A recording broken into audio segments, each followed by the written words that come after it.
As the story goes, in 1981, I was 3 years old. I was sitting next to my mom and sitting there in Prescott, Arizona. She's flipping through Good Housekeeping or whatever she's looking at. And I was looking at this National Geographic magazine, stumbled upon a picture of this Chinese man. You've seen him before, barefoot in the rice terraces. And he's got this bamboo pole over his shoulders with dangling water buckets. And he looked straight at me and seemed to talk to me and caught my eye. And I looked up at my mom at age 3 and I said, "Mommy, I want to bring bread to the kids of China." 12 years later, after different bouts of trying to dig a hole in my sandbox from America to China, I went on my first mission trip. Then on certain days, we would load our backpacks and luggage and socks with tracts and Bibles inside girls' skirts that would fold over and hide all these Bibles and tracts, and we were going to smuggle. Hey guys, welcome to the Living Enviado podcast. My name is Steve Shermer, and we've got a really cool episode for you today because we're going to be talking about smuggling contraband. We're going to be talking about the Red Panda, the cute red panda in Southeast Asia. And we're going to do that with my friend who lives in the kingdom of Thailand. He's actually from Arizona. But before we get into that, I want to ask you to do two things, or to consider a couple of things. Number one, go to our website and visit our merch store at livingenviado.com. You'll find our merch store, or a link to our merch store on the homepage. We've got t-shirts, we got hoodies, we got other things. We're going to keep adding things. The reason for the stuff we put out there on our merch store for you to buy, part of our goal with that is to help design something on these shirts, simple things that hopefully will get people to ask, what does that mean? Like, what does it mean? So I'm wearing an example. So let me move my microphone over here. So if you're watching on video, it's our simple logo. We've got other designs as well, but this one is our logo. And Enviado is a Spanish word for the English word sent, S-E-N-T.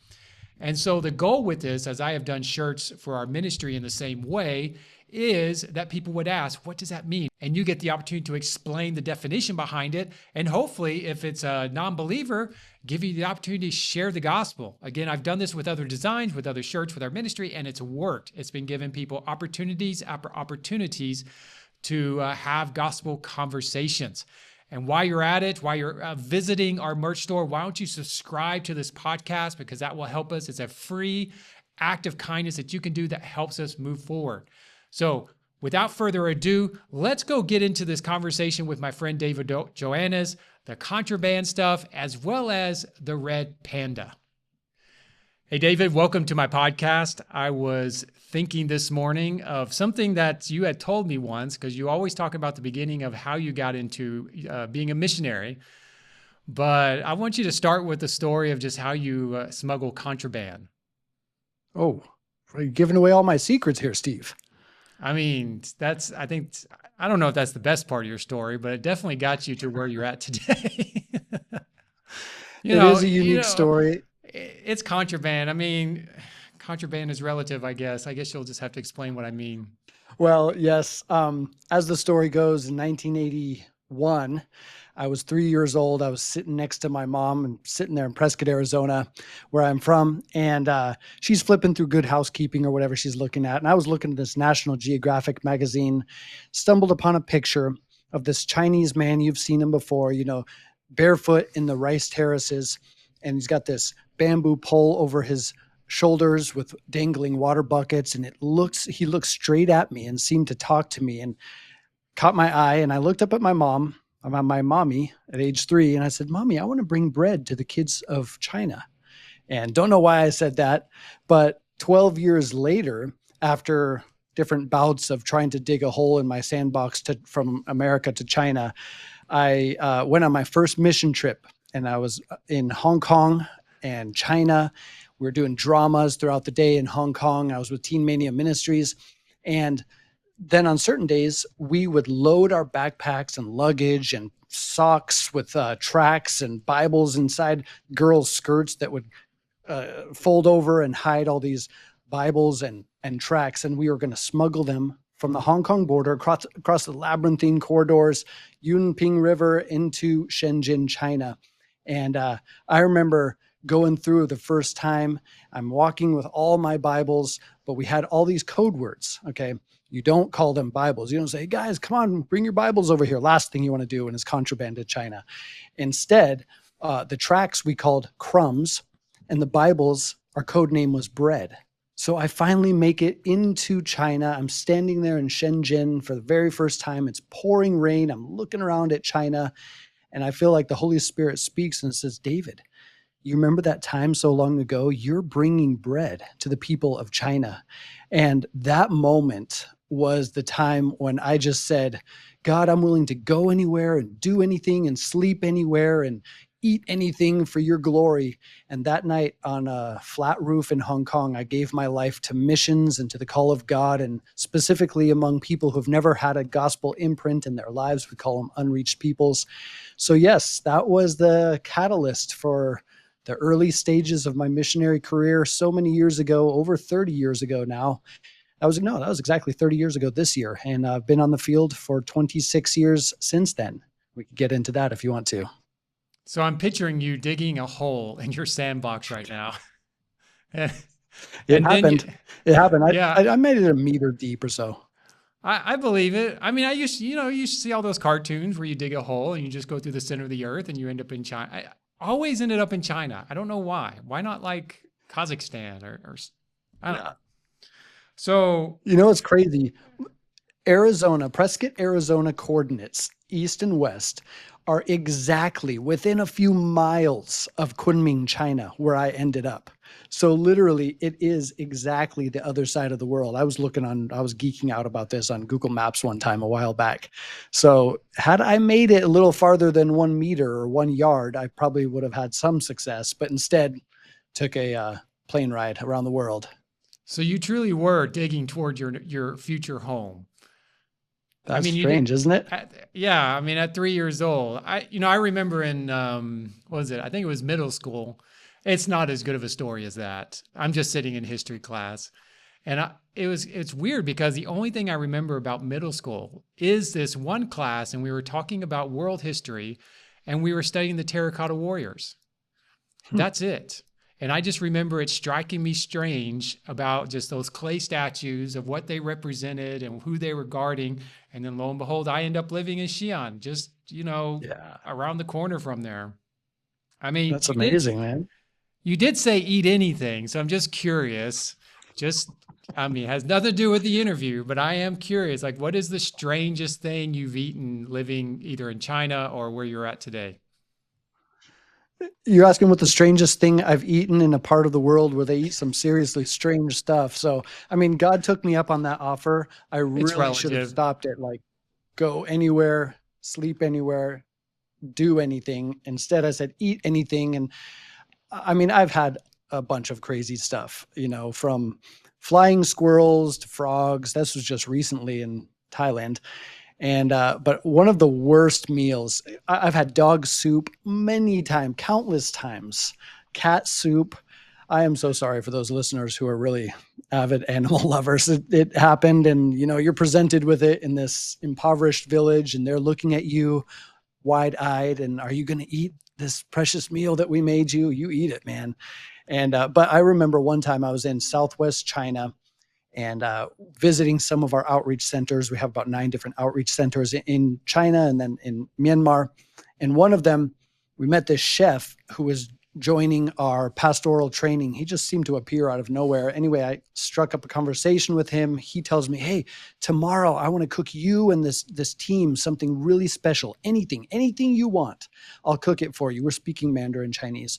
And I jokingly pat him on the shoulder and said, yeah, how about some pig brains? Ha ha, we all laugh and then go on our way. Well, the next day you could make anything taste good if you fry it, but I end up getting boiled pig brains. It was by far the worst meal I've ever had. Just very slimy and metallic. That might not be the craziest sounding thing, but that is the worst thing that I've ever had, I believe. I'll pass. That's a hard pass. I am so thankful that I never told God I would eat anything. I just said I'd go anywhere. That's all I said. I'll just go anywhere. Lucky you, man. You did it the Yeah. right way. I think maybe God just gave me some wisdom because he knew what was going to happen. So my first trip, my first time in China, we're in Xi'an, and we were in our hotel. So what we did, well, my roommate ended up bringing this guy over, and we called him Jackie. And so first time I've met him, my roommate was already spending time with him. He comes and brings me a gift, and it was food. And so when I open it up, the smell, the stench, okay, forget the smell, the stench just made me want to vomit. And so, what do they say? Missionary life, you're supposed to eat whatever they put in front of you. Nah, I don't think so. So I just quietly closed up the container, sealed it in the bag, and right in front of him, I went out to the hallway of my hotel room and stuck it outside on the floor and shut the door, and I didn't touch it. And we became such good friends that he ended up being in my wedding. Like, I don't know, was that 6 years later? No, 5 years later, something like that. So yeah, he ended up being so the funny thing is every time a group of Americans would come to Xi'an, I would call them up and I say, hey, do you want to meet these guys? Because they'd like to meet you. And all I would say is, you know what to do. That's all I would say. You know what to do. And so he would go get them the same thing. I hate donkey meat. Did I say what it was? I can't remember. No, was it donkey meat? It was donkey meat. Donkey meat stinks. And it tastes horrible. I did eventually eat it because right around the corner from my apartment was a very famous donkey burger restaurant, and it looked like pulled pork. It looked really good. So I gave up and said, okay, I'll try it. One bite, almost threw up, right in the garbage. I was like, never. You can have all the dog and cat you want. There's more pejorative euphemisms to describe donkey meat. I could think of at least one. Well, yes. I won't go there on the podcast though. But I know some things have been said in the past. I'll just leave it right there. I know I don't want to go too long on this. You brought up cat earlier. It's always mystery meat when you go. You could order all the chicken you want, but forget it. It's just going to be what's the cheapest meat available. Yeah. So, all right, we won't get on that. We won't continue that tangent, but good stories. And we could probably do a whole episode just on that. Someone needs to write a book. I wrote a book called The Mind of a Missionary. I'm working on the heart of a missionary. What about the potty stories of a missionary? Or the stomach of a missionary? Yeah. Some places that's the very center of the man, right? That's why I'm so glad that most of my travels right now are in the Middle East and somewhat in South America. Food is so much better. Yeah. And you don't get a bunch of weird stuff. But I did love my time in China. So 25 years smuggling contraband. Well, not for the whole 25 years. Doing a lot of stuff.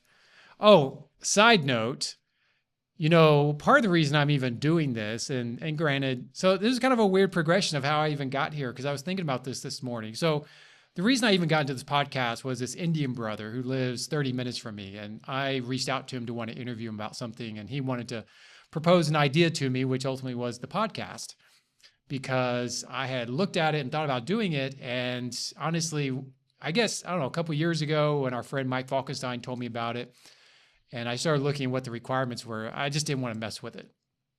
And I think it was a little bit more complex back then, but it's definitely a lot more simplified today. And so this Indian brother showed me how to do it. I was like, oh yeah, this is simple. So I got onto it. But the cool thing is, I don't know if you knew this, but the person that kind of got me inching into even just doing video stuff was you.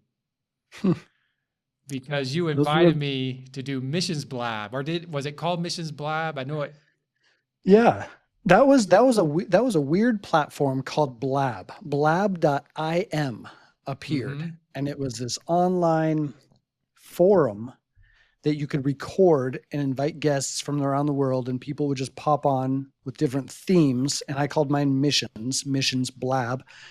And you just were on there, I guess, floating around, and we connected, and then we chatted about different things. Then we ended up doing a podcast together, right? I mean, it was you and me for the longest time on Blab until we moved to some other platforms. And then came Mike, who we just mentioned, Mike Falkenstein. So yeah, I remember that clearly. I remember those days I was sitting in a public library when I was visiting America in between travels to China and Philippines and Thailand. So I'm trying to get on internet and get my lighting right in this public library, and it's very difficult to do. Well, actually, you invited me. I don't even know how you found me. I don't even know how you. I just got an email or something from you. Say, hey, would you like to do this? I was like, sure, why not? Oh. So, anyways, that's how all this got started. But anyways, we'll go back to And like the real interview here because this isn't. I like This this. is This is my kind of interview banter, yeah. reminiscing. We're just kind of all over the map right now. But anyways, we'll go back to you because you're the guest and I'm not. So why don't you just give like we're going to get into this business thing because that's what I want to talk about because you've got some things going on. But before we do that, why don't you give a very, very quick 36,000 foot view of who you are? I mean, you talked about China, you talked about smuggling Bibles and all that stuff, but there's a little bit more to the story than just smuggling Bibles and kind of generally speaking about missions. Yeah, thanks. I'm a homeschool kid, got my good enough degree, my GED. I think it's also known as General Education Diploma. And when I was very young, 17 years old, that's when I moved to Hong Kong, continued that story of smuggling Bibles, met my wife while smuggling Bibles. She was from the Philippines. We connected, love at first sight for me, took a little more convincing on her side. I moved immediately to China in 1998 and began learning Mandarin. And from the place where I was at, I would travel out in all different directions, northeast, southwest. It was home to the majority of unreached people groups, ethnic tribes, and begin with a ragamuffin group of missionaries trying to make disciples and plant churches, and stayed in China for about 15 years. My wife joined me from the Philippines once we got married. And for that 15 years, it was a beautiful time of growing what became now the ministry of Within Reach Global. It was very rough and rugged and raw at that time. But God raised up this group of Chinese missionaries, young people who were willing to go anywhere and do anything, even eat anything for the gospel. And later, right as we were exiting China, this was around 2011, we turned the entire ministry over to indigenous leadership. I was wondering, is this going to flop and fail or go on to greater success? And the latter happened, thankfully. We turned the entire ministry over to them. They're continuing to lead Within Reach Global, although it's not known as Within Reach Global in China, continuing to go out into the farthest places to plant churches. It's been incredible. We've seen from the time we started until now over 106,000 gospel encounters with people who've never heard the name of Jesus. 76 churches planted. Some are very small. Others are larger. Home groups are bigger. And 9 outreach centers placed in strategic locations to reach unreached people groups. And that took off and it went and still ongoing today. But then 12 years ago, we moved here to Thailand, a place that my wife and I thought we would never move to because there's a large majority of missionaries here, different organizations, although it is very much a facade in many ways because very few are targeting Thai. Thailand is now 70 million people, less than 1% Christian after nearly 200 years of missionary presence. And now we're moving in this new dimension and season of growth, and people are joining. We now have 22 staff here in Thailand on top of the 15 in China. So the ministry is growing, it's developing. And with our situation here now, completely antithetical to China's situation, we have religious freedom protected by the Constitution in the Kingdom of Thailand.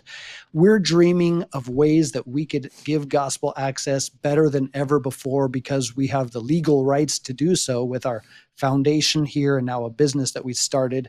And that has led to, I think, what we're going to get into even more, businesses, missions, initiatives that are impacting college students, rural areas, community development work, and a number of wide array of different things, call it the big net or maybe the hook, that lead into evangelism, discipleship, church planting, and in the very end, raising up indigenous leaders. But you also talk about, and this is the part I hope you don't mind me bringing up.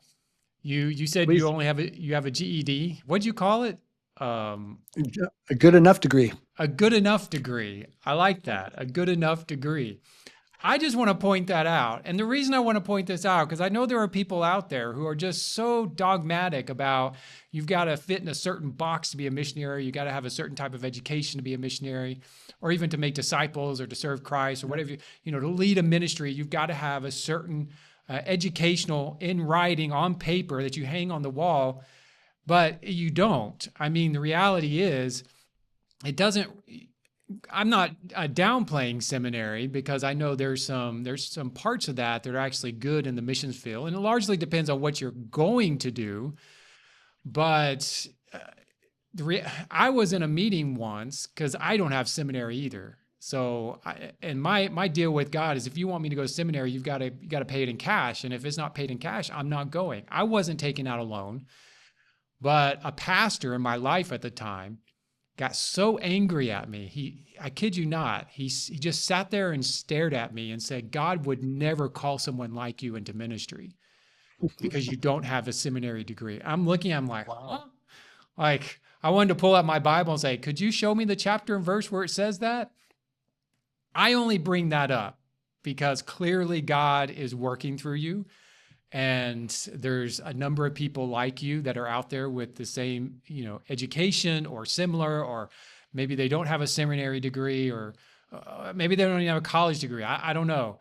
But, God's not up there going, if you don't fit within a certain box, you can't serve. And I think a lot of times Absolutely. we look at pastors, we look at pastors and missionaries from the vantage point of they are pastors and missionaries because they've been educated to be pastors and missionaries, or they've gone through official training channels or official, degree programs, or they have a certain type of degree. And so they just put it into a box and they think, okay, if you don't fit within the box, you don't qualify for any of this stuff. You're either you're too stupid to not, to know what to do, or you're too ignorant. I don't know what people are thinking. Maybe most people aren't thinking those things. I just want to bring that up because I just want to encourage people. If you don't have to be a pastor or missionary. You don't have to be officially trained. You don't have to be anything like that. God's going to use you if you just set out. Now, I do know some of your story you haven't mentioned, but I do know there is probably part of during the journey, there were areas where you got equipped. There's areas you got some training. I know you got mentored from people along the way. And that's just as good, if not better, because you got, what do they call it? Apprenticeship. I mean, in essence, I think part of your journey was that if I understand some of it that you haven't said that I've heard before, and you got really good mentorship from some people that really poured into you. And that's what I got. Yeah. I mean, that's, Yeah. my guy was Jared Yeah. Roberts, and I wouldn't be here without him. Yeah. I would point to a man called Chuck Lenhart, and that was on the job training. I mean, we were interrogated by police in sugarcane fields more than once. I've been Seminary would have interrogated prepared you for 22 that times. better. What's that? Seminary would have prepared you better for that. No, I mean, those were the things that you learn on the job training. And I'm a self learner, have zero, numbers and letters attached to my name at the very end for any kind of higher education. I speak fluent Mandarin. I can speak Thai. I can speak Tagalog. I've written 8 books. You do not need a piece of paper to prove your sophisticated intellect. I've been trying to prove that for many years to people. They're just not getting it. But that's not the point at all, man. Jesus called a Keep ragamuffin group trying. of misfits, cast their nets to the ground, and the rest is history, So yeah, everyone's story is different. You're right. But I don't think we can pigeonhole or compartmentalize the missionary ethos and journey that Jesus has been on and been inviting people into, because everyone's got such a unique story. And the greatest of all these gifts that you can have is a servant heartedness. I'll take that in our new staff and missionary recruits over all their educational degrees any day. If they're willing to serve and have grit and dig in and go the extra mile, they'll last in missions. 100%, 100%. And I'm not discouraging anyone from seminary, but I just say that because most Christians will never go to seminary. So And so that leads me into another question, because I want to start talking, or another subject. I want to start talking about your business, because this is something you never went to school for. Again, you didn't really get a lot of training. It's been in the missions world for a while. Business as missions, BAM. Some people call it business for transformation. And there's, everyone's got a term they want to use to sound cool. But the reality is, you guys in your ministry Within Reach Global, or the team of Within Reach Global, has also launched a business, which is legally a separate entity. And why don't you tell us a little bit about that business and why you even got into it? Yeah, it was like I said, we're taking advantage of our situation here in Thailand. And again, man, you just cross beyond these borders into any other 1040 window nation or other countries, and it's going to be different. But you're correct. We have never done any kind of BAM initiative at all, business as mission. We were purely, riding on visas that were not, you know, necessarily legitimate, trying to ride as long as we could and stay in a particular country, whether it be China or Thailand. Thailand opened up another opportunity, though, to have full transparency. So we thought, let's, on top of this foundation in the Kingdom of Thailand, it's a legitimate nonprofit organization called Within Reach Global, sister company of Within Reach Global America, that's been growing. But now we want to open a coffee shop and a student center and engage the 50,000 college students across from us at Chiang Mai University and adjacent Rajamangla University. 50,000 students. So we're like, I'm 47. Our executive team is made up of a number of people roughly around my age, and we're in the place where we could be dreamers dreaming greatly. And that's what our meetings look like. What if we were to do this or that or the other?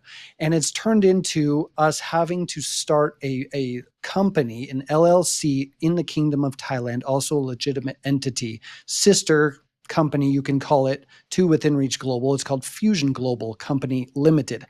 And that allows us to start multiple different kinds of businesses underneath that company, the umbrella company. So you talk about a legitimacy in missions, and that's exactly what this company, it took forever to open. It was a ton of paperwork. I'm the chairman of the foundation Within Reach Global. I'm signing reams of paper every month.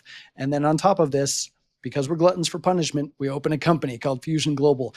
That, however, is what has transformed everything for our situation here in Thailand. It allowed us to open Red Panda. It's a cafe on the first floor, second floor, our offices, third floor, a free game room for college students, and the fourth floor, a house of prayer and housing for interns. It allowed us to open our second location of Red Panda Cafe, which is also a hostel, sleeps 30 people. We're having tourists book it out. We keep our teams there. So now what this is doing, this company, is actually generating capital for the ministry so that when we hand it off to the local indigenous leadership, which is our plan, it will be less of a burden than it will be a blessing. We're going to create a machine that works and operates and is self-sustainable so that it's going to go off and outlast ourselves. So that was the whole idea behind starting the company. And we've started 2 businesses out of that so far. You could have a whole slew of businesses. There's 2 under the company right now, Fusion Global, Red Panda 1, Red Panda 2. And we have dreams right now. Within the next year and a half, we'll be opening 2 more student centers. The one we have now is 4 floors, engaging 50,000 college students. We're going to open 2 more, 2 different university campuses. And then we got a ton of other business ideas that we're toying around with and very seriously considering right now because they're capital generating businesses, which is good for the longevity of a ministry if you want to impact a society at large, not just on a small scale. And that's why I say we're dreamers dreaming greatly. We're, you only dream as you're only going to have success for the size of your dreams. And that's what we're not satisfied at the small things. 1% Christian in Thailand after 200 years. It's become I can't stomach that thought anymore. Instead, I'm at a place in life where I can say, hey, let's dream and risk and sacrifice. And that's led to the beginning of this business, which has been seeing tremendous success. I love it. You said that you want to hand the business over to the locals. Is that what you said? Well, when you open a business in Thailand, there's three ways of doing it, three tiers. One is extremely expensive. You could open it under a foreign entity. Number two is the route most people take. It's 51 to 49% ownership, always a Thai national, has 51% majority shares. And 49% is one or more foreigners who are involved in that company. Ours is that setup, 51-49. And so because of that, it really essentially is already Thai owned. One of our staff and missionaries, a pastor who's been in ministry for 35 years, is the co-owner. He's also on the board of Within Reach Global. I'm all talking about here in the Kingdom of Thailand. But yes, in a rather short time, you will see me out of the picture. You'll see all Thai faces leading this ministry. Right now, it is 90% all Thai managed, run. They're doing social media. Girls are doing their TikTok reels for advertising and promotion. It's going, man. It's going in ways that we cannot stop. And that's exactly how I want it to go. Not me being the bottleneck as the foreigner with this great dream of touching Thailand, but Thai people dreaming outside our capability. You say you want to do ministry with the business. So is the business, are you pursuing it to be profitable? Yes, and it always has been profitable. Our executive team made up of myself, my wife, a Filipino couple, and another American couple. We have never done any kind of business before on the mission field. We have an accumulated 50 years in missionary work between all of us. But we're entrepreneurial. And so we know what looks good and what sells. And I've been to Buc-ee's. Okay. When you walk into Buc-ee's and they got 1 trillion different products selling the same thing and it's a cash cow, it works. And so you walk into a Thailand cafe and, they make coffee and a little croissant but that's it. So we're just loading up our shelves. We called it Red Panda. I'll tell you why in a minute if you want, but we called it Red Panda. So we got Red Panda bags, Red Panda this, that, the other. We have tons of products. Just started hamburgers. We have a Northern Thai noodle hamburger. We have a spicy basil hamburger. We're making stuff people like. And we're trying to put out so many products that it continues to stay. It's always stayed in the black, never. I think 1 month we went in the red. It's only, by the way, this company is only 15 months old, and we're pushing about 200 5-star reviews on Google. We were just named, Red Panda 1 was named one of the top 17 working space cafes in Chiang Mai. There's over 4,000 cafes in Chiang Mai, Thailand. So we're breaking into markets that are giving us good reviews, customers coming, mostly a student based, but other also. And it's always been profitable. And that's the whole point. It should be profitable. Otherwise, we'll just close it down and start something else. It should gain enough profits, though, to begin generating capital that funds Within Reach Global ministry that does Christian outreach in Thailand. That's its essential goal, as the same as the hostel and Red Panda 2. I like this plan because I've written a book about legitimacy on the mission field. A lot of that stems from a lot of businesses started by missionaries that ended up were just fake, or some of them that even if they were operating, they weren't pursuing a profit, which in my mind is an issue that lacks legitimacy. It lacks a real purpose of being in a business, because you can use. I'm all for businesses doing ministry, 100%, but you got to make money. You got to be able to sustain yourselves. I love the fact that you're looking at trying to hand it over to locals. That's why I started the Enviado business, or it's called Enviado, which is where the podcast comes from. But it is similar, a little different, but similar in the way that I'm trying to connect it back to the ministry I'm a part of. It's going to free up funding for us in the future. Hasn't yet. I'm not quite in the black yet. Not too far off, but we don't sell products like Red Pandas or anything like that. But maybe we should. I could do a little bobblehead dolls of David Joannes and sell them. I would buy one. Actually, I, you need to gift one of those to me. Well, part of the reason why we stayed in the black, we began in the black, right? Because Mhm. I think there's a number of different businesses that start and you dump a bunch of money into the construction of a building or facade or product. And then so you're immediately, in the red. Thankfully, we didn't start like that. We didn't want to start like that. Instead, we began searching for grants. There's a couple of different companies and foundations that gave grants to us that allowed us to outfit the entire building. It was a 4-story former Vietnamese restaurant. It was a shell of a cement building. We did so much work on it. I mean, we sweat on that floor more than our contractor did. That's for sure, because he was real. Uh, yeah, well, you know what he was.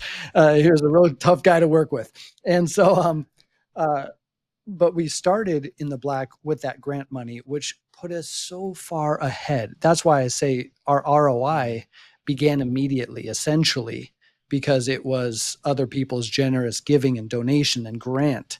So not everyone has the capability to do that. And I will push back a little bit as far as the legitimacy of a business. I mean, I was the vice president of a company called Malaysia Maztex. We sold furniture in China, well, on paper, and I was part of what you would probably call an illegitimate business for 8 years. That's how I obtained my visa in China, and we did the paperwork, and it was legal and it was legitimate, except business was bad. That was our excuse every year. So I was able to do ministry because I had that. But you're right, it was not turning a profit at all.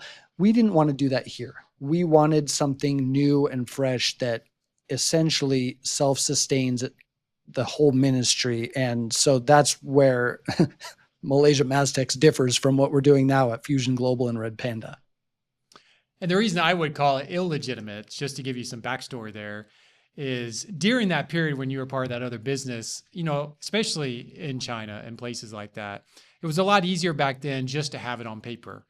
And the government, honestly, a lot of governments didn't care. They just, for whatever reason, they didn't pursue anything. They didn't, check anything, or if they did, they didn't react to it or respond to what they saw. However, there's a lot less of that opportunity today to where governments are starting to check. They are kicking people out.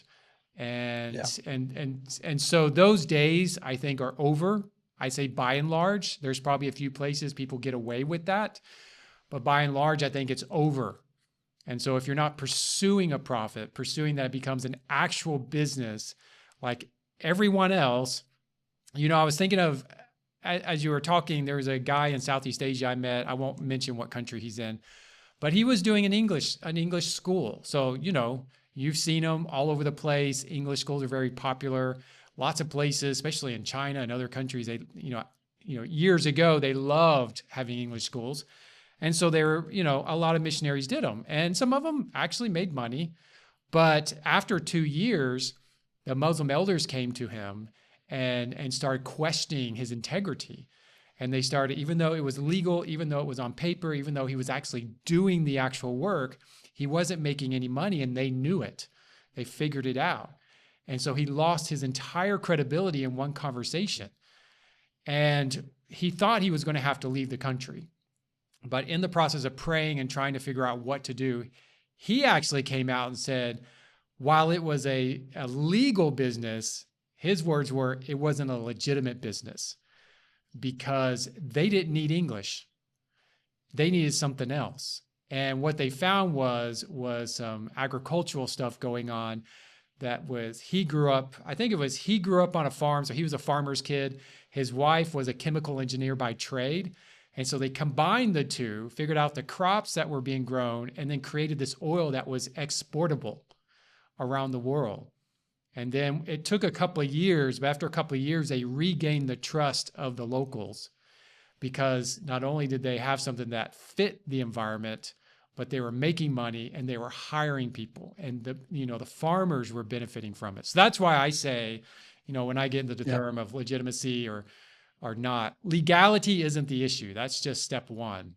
But then there's a whole other side of it that's got to make sense, not just for a visa, but for local people. Go into why you called it Red Panda. You brought it up because I wasn't actually Yeah. going to ask that. I don't know why. But you brought it up, so now I'm curious.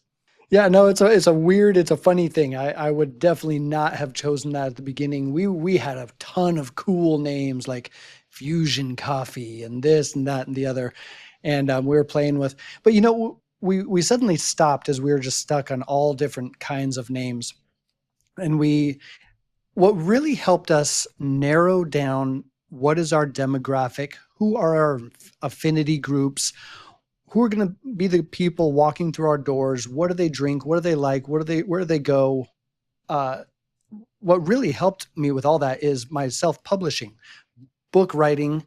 Once you start marketing this and you want to get on Amazon, you have to know and target other books on Amazon KDP, right? You're looking for Steve Shermer. He wrote this book. It's like mine. So if people buy his book, they're probably going to likely buy The Mind of a Missionary or my other books.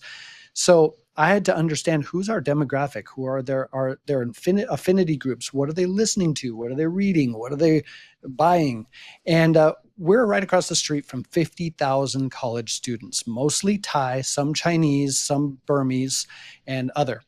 And we're in this kind of cutesy culture, right? So Thailand is very sabai and pleasant and amicable and kind of cutesy in their cosplay and whatever else. So we thought, if we can get college student girls to come and buy our coffee, the college student boys are going to follow. So really, we begin to target women mostly. And red pandas are cute with a semi-masculine feature. And we thought, let's call it Red Panda and go from there. And I'll tell you what, we have hit that demographic and been so amazed at how well it's done, because they walk into the store and say, "Oh, narak jang lay, it's so cute." And, immediately you got this cuteness factor of a red panda and all our little AI generated imagery, of cute red pandas doing funny things. And so that was the whole reason. College student girls equal college student boys. And that's what we're seeing. I was there today. There was 40, 50 students. One are in one of our working spaces doing this TikTok presentation, 10 more upstairs doing homework. Another group is renting out this place. I'm looking around going, why has this seen such great success? I am amazed at this as well. I'm not sure exactly why. Location is huge. Name and understanding your target demographic and affinity groups is massive. Having the products that people like, and the rest has been history. So no reason other than it's cute. There you go. I like the Red Panda. I mean, I've seen it. I've Yeah. seen pictures of it. I haven't seen the Red Panda Cafe itself just yet. One day, if I could get out of the Middle East, I'll come stop by. But I do like it. I remember you going through the process of getting. I remember seeing the pictures of the building when it was just a shell, as you described it, and then just the process. Yeah. You guys didn't just hire people to do all the work. You guys got dirty and with them. I mean, you guys, painting, and I remember all those pictures. It was a lot of work. I had to renovate a house, so to be able to fit my in-laws in it, and that was a lot of work. I would not, for the life of me, want to do what you did and renovate a whole building. I think what resonates with me as you're sharing this story, or just talking about what the Red Panda is, what Fusion Global, the business name, is. I like when I started Enviado, one of the things, this was a conversation started with our board of directors, because after I wrote my book, my tongue's tied, Legitimacy and Missions Matters. After I wrote that, and I was really pushing, especially for our team members, to think, and it's not easy, okay? Not every team member hasn't resonated with all of them, and that's okay. But in pushing that, and still pushing that concept of business actually can be beneficial to your ministry. In fact, it can actually enhance your ministry, whether you're in a free country like Japan and Thailand, or whether you're in Nepal or the Middle East. It doesn't really matter. It can enhance it. It can strengthen it. It can open doors that a ministry, a formal ministry, cannot open. But when I started Enviado, one of the thoughts I had, and one of the thoughts the board members had, was, well, let's prove a leader can do it, like a missions leader can do it. And I think that's what I like about Fusion Global. Make sure I got the name right. Yep, Fusion Global, Red Panda, the hostel, and all the things that you're trying to do, the things you're dreaming about in the future. It's not just a missionary on the field trying to get a visa. It's a ministry led by a team, a leadership team that's saying, let's think differently. Like, we're not changing ministry per se. We're not changing our ministry approach. We're not even sacrificing our ministry. We're just trying to enhance it in a different way that brings more connections, more open doors, revenue. It brings revenue, as you said. You want it to be sustainable. That is key. Definitely moving forward the way things are going in the future. ECFA, or Evangelical Council for Financial Accountability, talks about some of the problems with fundraising at times, and there are organizations that are maybe not struggling in raising money, but it's changing. The environment is changing, and I see that. And so why not look at it from a business standpoint? Why not look at it from a revenue? I think that's why, I know that's why I reached out to you to do this, because I love these stories, and I love just seeing how, whether business people who are not in ministry officially, but how they're using it, which I just did a recording this week of a chiropractor. Actually, his episode's coming out this weekend, the recording of this weekend. And he's just a chiropractor. I guess not just a chiropractor, because that takes a lot of intelligence, but he's a chiropractor with a business, but he in many ways runs it like a ministry simultaneously. And he talks about that. But you're on the flip side of going into ministry, missions for 25 plus years, living in China, Thailand, marrying a Filipino, all over the map in the Southeast Asia region. And yet you launch into this, and, kudos to you for finding the grants. Seriously. Kudos for... Those are not easy. No. I've found one of the reasons why I never wanted to do business as mission is because I didn't want it to sidetrack us from the mission of Within Reach Global. I do not want to mission drift. That's the last thing I want to see. So typically, as I've seen, people start a different business.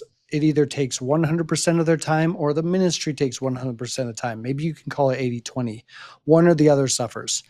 And so our whole idea and model here was hire. Get the right people in place. The grants that we found, thank God for those. Some came easier than others. We're able to, what we built into the first year, we built into the price, and the ROI was built into that, including salaries, new staff, who's going to be doing social media and Reels and TikTok and Instagram and Facebook, who's going to be, frying the burgers in the back, who's going to be making the coffee. And so it included those salaries. We have so many new people. When I say we have 22 staff on Within Reach Global, that's only the Within Reach Global side. We have another 12 employees who are in the business side. We see each other every day because we share the same building, but there is not crossover that's detrimental in either the ministry or the business. Each one is flourishing in its own particular way. We have teams coming into the ministry, and they do outreach here and there, but they also stay at our hostel, the business side. They also come buy our coffee. They buy a burger. So both entities are elevated, like you said, rather than being detrimental to one or the other. If it was just me and my wife, it would be an 80-20, maybe 100% deal, because I can't wear that many hats and be still alive. Instead, we have different people that we hired in, and they've been taking it. You need to trust people in their skill sets and abilities, and even if in their inabilities to do something with vision, and let them run with it. And if they crash and fail, find someone else. But I think that you need to allow people the autonomy to dream alongside you, but then to take your dreams to different levels and different arenas. We have one girl, her name is Unif. I just spoke to her today and said, hey, I'm waiting for the next reel to come out, because she puts out these hilarious TikToks and reels on Instagram. They're awesome. They're so Gen Z. They're so cutesy for Thailand, but we're getting tons of views on TikTok. This is how we're just rated number 7, one of the top most 17 workspaces and cafes in Chiang Mai, Thailand. It's because we get noticed on social media and people pop on over. So I just let her run with it. We let her run with it. I do none of the social media. So I like how, yes, what you're saying is true. Should you find the right people and team and partnership and hire in, you trust two people with skill sets and capabilities to do a job that they're asked to do, and then you just let them roll with it. Maybe the burger is going to be a little less crispy that you wanted it, and the coffee might not always come out perfect. Who cares? It's a work in progress, and that's what we are, for sure. But we're always in the black. It's always benefiting the ministry, and it's being enhanced on both ends, both the ministry and the business. I don't manage. For me, I'm the chairman of the Within Reach Global Foundation on the Thailand side in the Kingdom of Thailand. I do almost 0%, except for big dreaming in the executive meetings. I don't manage any of Red Panda. That's John Mack, who also is on our executive team. So he runs with it, and I let him do that. We work in tandem. I'm going to add some nuance to that, because I'm glad you actually brought up, like in the makeup of the business that you have, you definitely need a team, because you have a couple of storefronts. And so if you were the one managing all that, it wouldn't work. The nuance would be, like, I would just say, I'm bringing this up only because there's so many different types of businesses. So like my business is more virtual. It is media based. I don't have a staff. I don't have a team. I have a contractor that I work with periodically. It's designed in such a way that it actually enhances my ministry role in the ministry that I'm in. So it doesn't compete with it. The only competing may be some of the administrative stuff that I have to do for the business, but that's actually not very heavy in the type of business that I have. And so I don't necessarily have the 80-20 conflict in mind. As it scales, that will slide in a different direction. And of course, that's something I'll work on, that I am working on, and dreaming, like, what's that's going to look like 5 years from now? Who am I going to need in place 5 years from now to make sure it continues, that I can still do the ministry that I'm doing, which is different from the field ministry that our missionaries are doing, but it's still important. It's a piece of the puzzle. And so I just want to bring that up, because so many different business ideas that people could do on the field. Don't get stuck in, I guess for the listener, I'm saying, don't get stuck in just trying to copy somebody. David pointed this out. He looked at the demographics. He looked at who they're trying to serve. He looked at what it was going to take to attract them. He brought up the Red Panda, which I love the idea. I can see it. It's cute, but it's red. Red is more masculine in many ways. Like, that was my son's favorite color for many years. My daughter's favorite color was pink and purple, not red. So it's got this masculine touch to a cute little thing that the girls like. And David, you're right. If the girls come, the boys will follow, especially at that age. You did your research. And the guy who did the English school, he did his research when he failed. And he realized what he needed to do. And that business was him and his wife with a bunch of contractors. And so I just bring that up because I just know that some people say, oh, I can't do what David does. Well, don't do what David does. Get some ideas from David, but figure it out in terms whether your ministry's in the States or Thailand, or I guess Kingdom of Thailand. I'll be official. Kingdom of Thailand or China or wherever. Yes, thank you. I want to make sure I'm doing it right. anyways, just do it based on where you're at and what works, because not everything works everywhere. As we come to kind of near the end of this, why don't you tell people, you've mentioned your book several times. I know you've got more than Mind of a Missionary, and I know you're even working on some. Your daughter is becoming an author, which is cool. So why don't you talk about that? Talk about your are you talking about the podcast yet? Yeah, yeah. Me and Steve have done podcasting for a while now. I have one called Missions Pulse. It's on YouTube. Check out missionspulse.com. I haven't done a podcast in nearly 2 years, and it's turning back on here within a couple of months. I lost my podcasting space as we moved into this new student center called Fusion Center. But now I'm really excited to restart that. That's missionspulse.com. It's all over YouTube. Had a bunch of really great guests, including Mr. Steve Shermer of Silk Road Catalyst. And then one of my deepest passions, though, is writing. I have authored 8 books so far. The Mind of a Missionary has done the best, thanks very much to Nick Ripken, the author of Insanity of God, who wrote the foreword. And it is now being translated and will be out within a couple months in Spanish and Portuguese. Very excited about that. So you can find them all over Amazon. I'm a self-published author, and just basically type in David Joannes, my name, or The Mind of a Missionary. The whole goal here is that I grew up with all these missionary biographies, Hudson Taylor's Spiritual Secret. You got Chasing the Dragon about Jackie Pullinger. You got Mountain Rain about, why is his name slipping me? J.O. Frazier. And so all these missionaries, Jim Elliot and Elizabeth Elliot, I have seen them just disappear from Amazon carts and Christian bookstores. Christian bookstores have already disappeared. And my real deep passion is to retell the mission narrative in a relevant way, especially to Gen Zers and millennials and then Gen Alpha upcoming, and inspire a generation to pursue God's unique calling and role on their life in his missionary venture. So most of my books deal with mission story, mission history, what it means for us today. And it's kind of a fun, cool, story-based way of writing.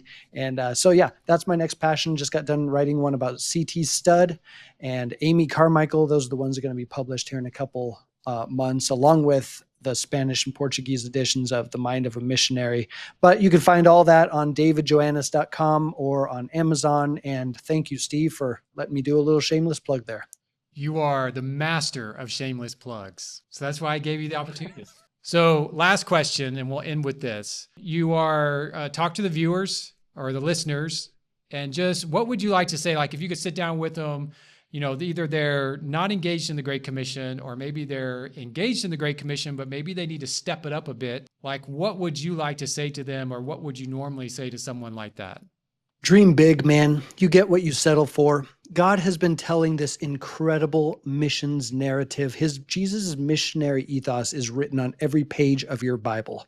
I mean, it started real early in Genesis 3 when it first mention of the gospel, Satan, the serpent biting the foot and that heel crushing the serpent's head. And everywhere you look throughout the rest of the Bible, Genesis 12, blessed to be a blessing. And it goes on to Revelation 7:9, where every tribe and people there.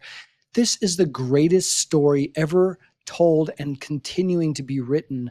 And don't write your own chapters. Hand the pen of your life over to God, and he'll write you into that plot, into that narrative. It is the most exciting adventure you could imagine being on. So maybe you're going through different things, whether it's anxiety or hurt or loss or struggle or grief, or maybe you're looking for the next steps and you're a little bit uncertain. The future is shrouded in mystery. Take a moment, sit before the feet of Jesus, say, God, I want to be a part of what you care about. And I think very quickly you'll find that he cares about his kingdom and people. And that is at the very frontmost of what you should be involved with. Be involved in your career, in your family, in the things he's put in your hands, but make sure it's pointing people inevitably towards that grand culmination of human history, which is a way of reaching those who are waiting at the other end of your obedience. So Say yes. Say, here am I, Lord. Send me, use me, call me. And I think that readiness and availability is going to trump all other abilities or capabilities that you have. Don't be afraid to step out, dream big, because you get what you settle for. Thank you for watching and spending time with David and I as we have this conversation about ministry and business and legitimacy and credibility and just how to open doors for ministry. Because I think in a lot of ways, we still tend, while there's a lot of people out there, there's a good number of believers out there that are trying to bring together business and vocation with ministry. I would say the vast majority of Christians still separate the two. Okay, I have my job over here, I have my business over here, and then I have my ministry if I'm even involved in ministry. But the reality is, as David and I think, have proven in our conversation, they are meant to be married together. They complement each other, but we do have to find the way. David has found his way with Fusion Global and with Enreach Global. I have found my way with my business Enviado, as well as the ministry Silk Road Catalyst. There is a way to marry things, but there are people doing business in some of our episodes where they're not formally in a ministry organization, but they're using their business to connect with people, pray for people, serve people, and share the gospel message with them. So get out there, find ways, communicate with us, leave a message and I'll reply if it's an appropriate message. Put it like that. If you're just going to ram off and curse me out, well, I probably won't reply to you. But if you have a message about the content, if you have a question about the content, if you have something you want to share related to the content, I will reach out. I will reply back to you. Of course, you can go to our website, livingenviado.com, contact me through there, and of course, visit our merch store. And, so thank you again for listening and watching. And as you go out there, as you're serving Christ, always remember, live boldly, live courageously, and live Enviado.